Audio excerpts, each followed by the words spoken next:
Voice of God, क्या आप परमेश्वर की आवाज़ को सुन पाते हैं कि नहीं? में निकालिएगा मेरे साथ निर्गमन की किताब तीसरा अध्याय। यहाँ हम देखते हैं कि परमेश्वर मूसा से बातें करता है। पूरे अध्याय को अगर हम पढ़ेंगे तो यहाँ देखते हैं कि परमेश्वर मूसा से कैसे बातें करता है और एक बहुत बड़ी जिम्मेवारी को मूसा को परमेश्वर ने देता है। और जिम्मेवारी क्या होता है? और जिम्मेवारी होता है कि इस्राएलियों को मिस्र देश से फिरौन के चंगुल से छुड़ा कर लाना है। अगर स्टार्टिंग से देखते हैं कि उसमें पढ़ते हैं क्या कि मूसा क्या करता है अपने ससुर के घर में, यानी कि उसको पहला वचन में देखते हैं मूसा अपने ससुर यित्रो नामक मिधान के याजक की भेड़ बकरियों को चराता था और वह उन्हें जंगल की पश्चिमी और होरेब नामक परमेश्वर के पर्वत के पास ले गया। मसीह में मेरे प्रियो यहाँ देखते हैं कि वो क्या करता है, अपने ससुर के यहाँ रहकर भेड़ बकरी को चराता था। जब भेड़ बकरी को चराते चराते जब वो कहाँ जाता है, दूसरे वचन में क्या लिखा है, और परमेश्वर के दूत ने एक कटीली झाड़ी के बीच आग की लौ में उसको दर्शन दिया। हाँ, परमेश्वर उनको दर्शन देते हैं और वो जब भेड़ बकरी को लेकर जाता है, चराता है जहां परमेश्वर का स्थान होता है, वहां देखता है कि कटीली झाड़ी में कि आग जल रही है। आग तो जल रही है वो झाड़ी में, लेकिन झाड़ी वो जल नहीं रही है, जल कर राख हो नहीं रही है, लेकिन बल्कि वो जलते जा रही है, जलते जा रही है। अब ये उसके मन में ये जाहिर होता है कि मैं जाकर देखूं आखिर में है क्या। झाड़ी तो जल रही है लेकिन भस्म नहीं हो रही है। वो चाहता था कि जाकर देखे, लेकिन जब वो अपने पांव को बढ़ाता है, पीछे की ओर मुड़कर देखना चाहता है कि जाकर मैं देखूं कि क्या है, तो परमेश्वर ने वहां क्या करते हैं, जैसे कि हमने कहा, मेरा हेडिंग है are you hearing the voice of God, क्या आप परमेश्वर की आवाज को सुन पाते हैं कि नहीं पाते।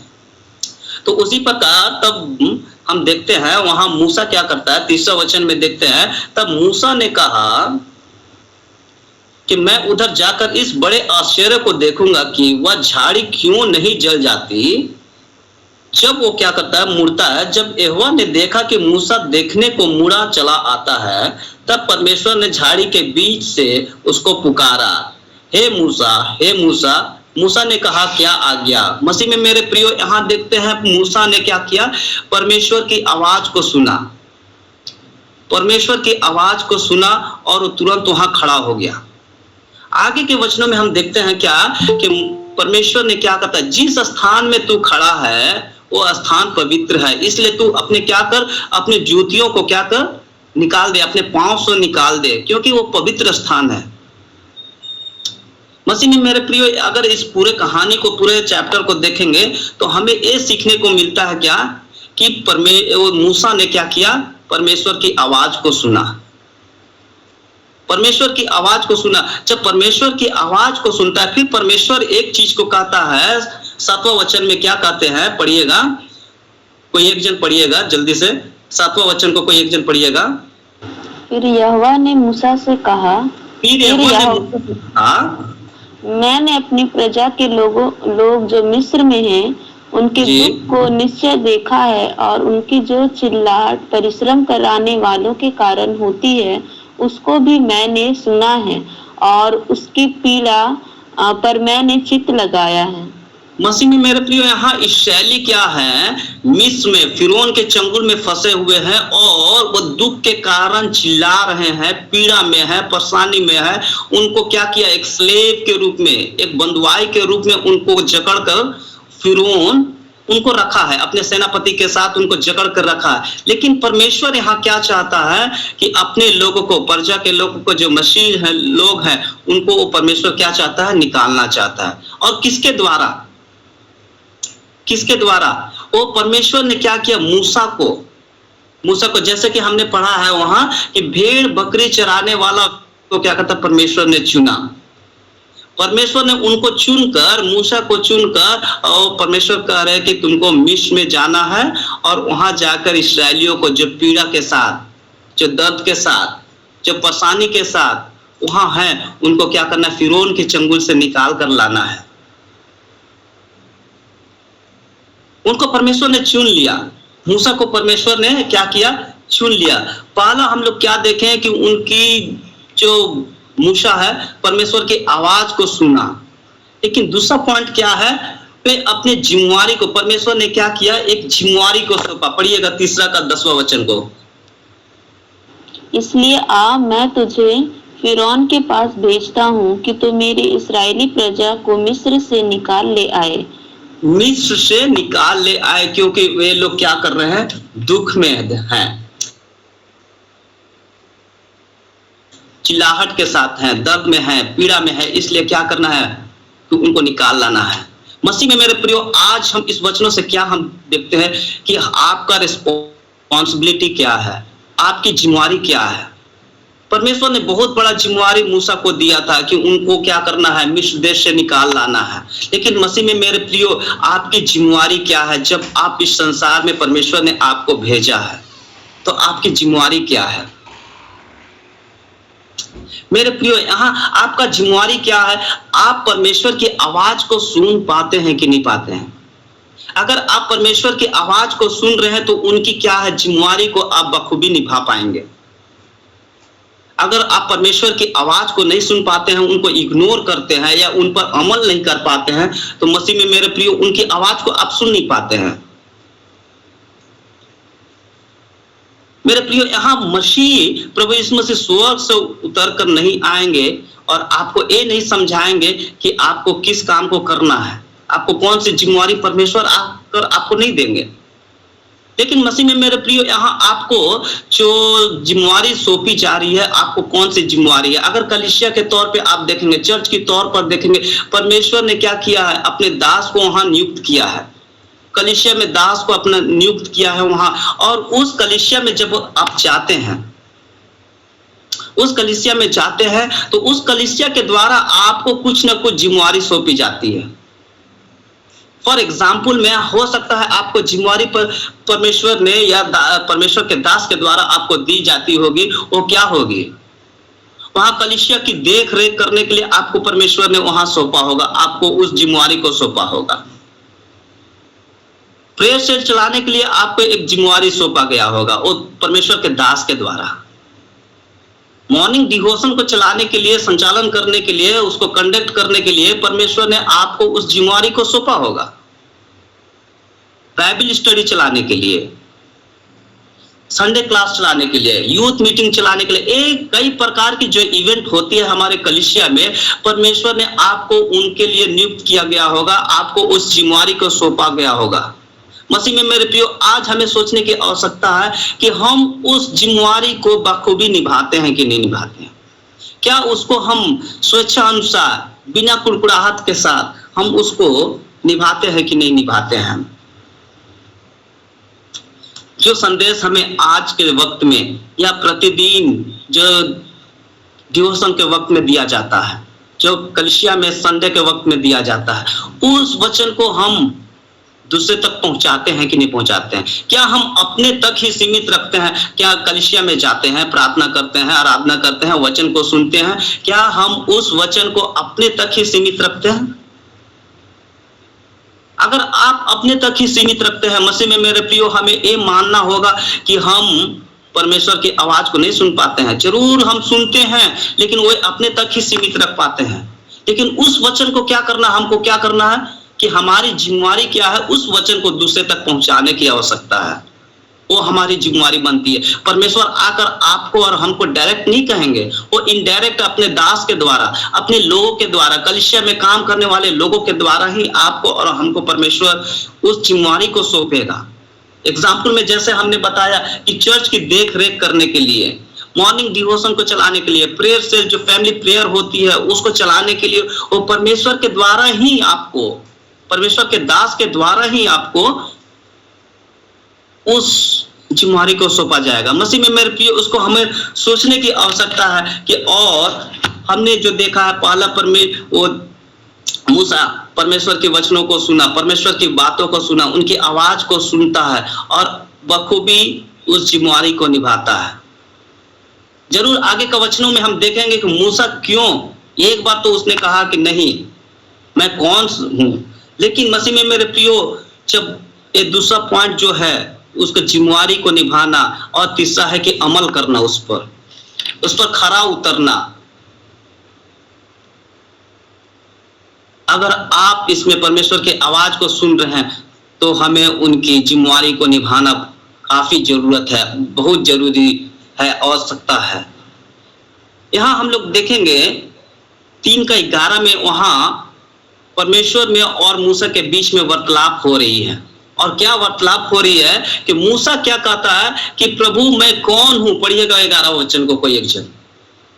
परंतु मूसा ने परमेश्वर से कहा, मैं कौन हूँ जो फिरौन के पास जाऊं और इस्राएलियों को मिस्र से निकाल ले आऊं। मसीह में मेरे प्रियो यहाँ फिरौन क्या यहाँ मूसा क्या कहता है परमेश्वर से कि मैं कौन हूं, मैं कैसे जाऊं फिरौन के पास। मैं एक भेड़ बकरी चराने वाला व्यक्ति हूं, मैं एक साधारण सा व्यक्ति हूं, मैं आम व्यक्ति हूं।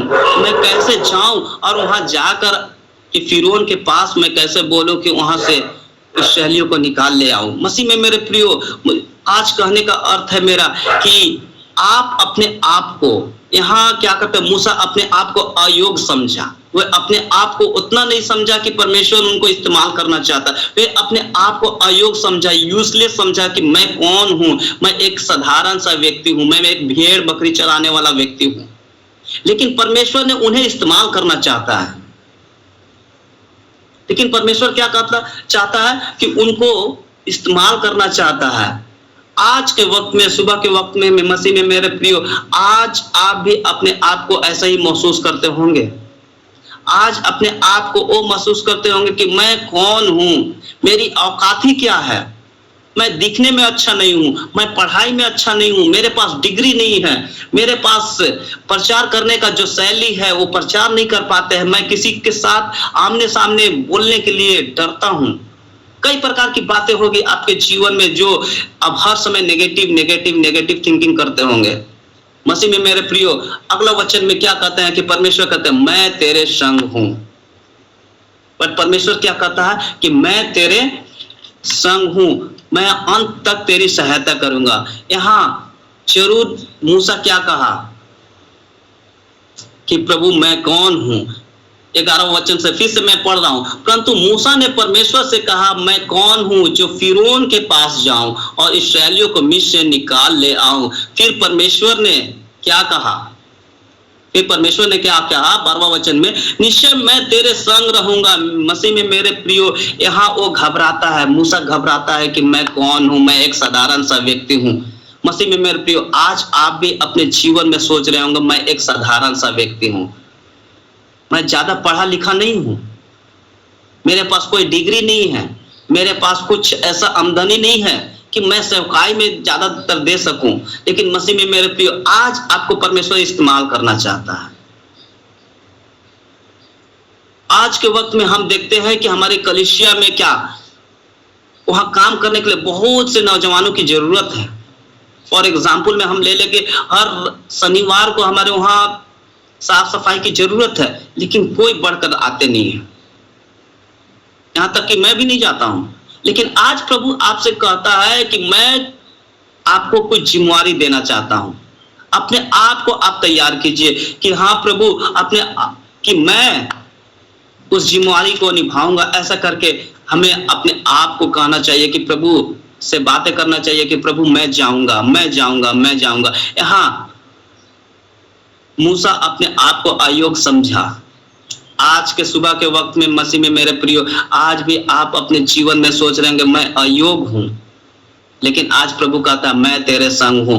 यूहन्ना रचित सुसमाचार अब 10वां का 27 में देखेंगे, वहां परमेश्वर कह रहे हैं कि मेरी भेड़ मेरी आवाजें सुनती है। आज जिस वचन को हमने देख रहे हैं, are you hearing the voice of God, क्या आप परमेश्वर की आवाज को सुन पाते हैं? लेकिन परमेश्वर का वचन कहता है कि मेरी भेड़ मेरी आवाज को सुनती है।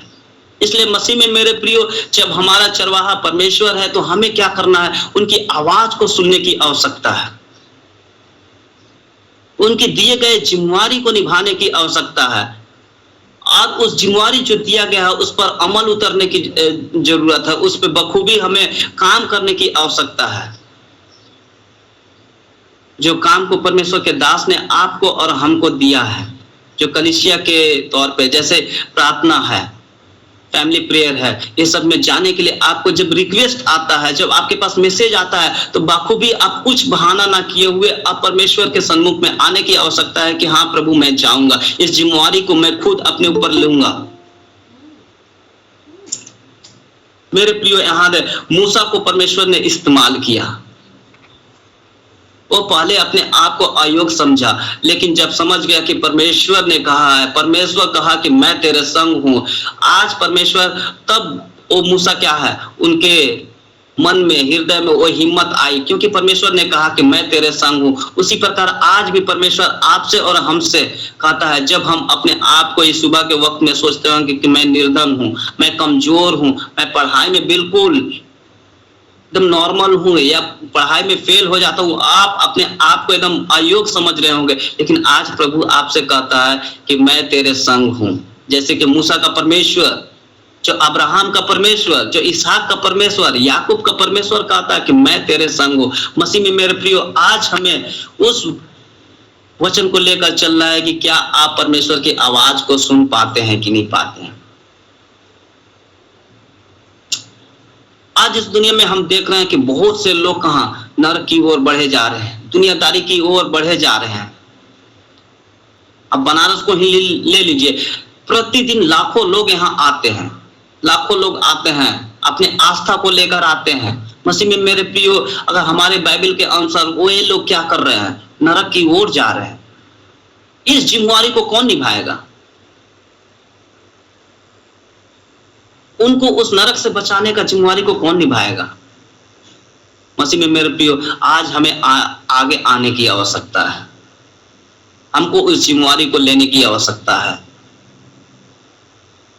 मेरे प्रियो, हम अपने आप को जब अयोग्य समझेंगे तो हमसे कुछ नहीं हो पाएगा, लेकिन जब परमेश्वर के ऊपर आप निर्भर होकर उनकी आस में लगे रहेंगे तो जरूर आपको क्या करेगा, परमेश्वर आगे की ओर बढ़ाएगा और बखूबी आपको उस जिम्मेवारी को देगा जब आप परमेश्वर की आवाज को सुन पाएंगे। जब आप परमेश्वर की आवाज को सुन पाएंगे, जिम्मेवारी आपको दिया जाएगा, जिम्मेवारी जब आपको दिया जाएगा तो बखूबी आप उसमें अमल उतरेंगे।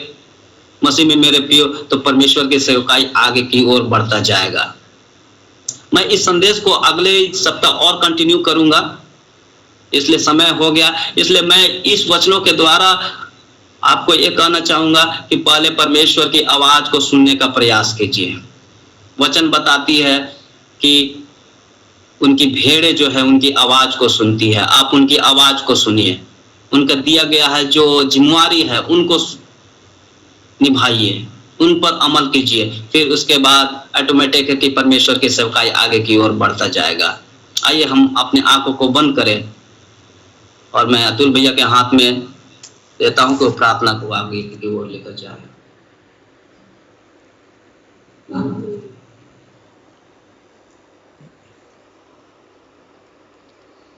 आइए प्रार्थना करें। हालेलुया। धन्यवाद देते हैं मेरे महान सामर्थी परमेश्वर पिताजी, हम आपको धन्यवाद देते हैं पिताजी, धन्यवाद देते हैं खुदावन परमेश्वर पिता ये समय के लिए, खुदावन परमेश्वर पिता ये समय को प्रभु आपने दिया परमेश्वर पिताजी, और धन्यवाद देते हैं परमेश्वर पिता आपके वचन के लिए परमेश्वर पिता कि आपने अपने दास के माध्यम से प्रभु हमसे बोला है और बातचीत किया है प्रभु, इसके लिए भी धन्यवाद देते हैं परमेश्वर पिता। और खासकर परमेश्वर पिता हम प्रार्थना करते हैं पिता, जो भी वचन बोया गया पिता, हम प्रार्थना करते हैं वो 100 गुना फल को लाने वाला होने पाए प्रभु। हमारी हृदय को और अधिकाई से तैयार करिए परमेश्वर पिता कि हम उस वचन के अनुसार अपने जीवन को जीने पाए प्रभु, ऐसा हम आपके अनुग्रह की मांग करते हैं पिताजी। हम सब जितने भी लोग जुड़े हैं पिताजी, हर एक के लिए धन्यवाद देते हैं पिताजी।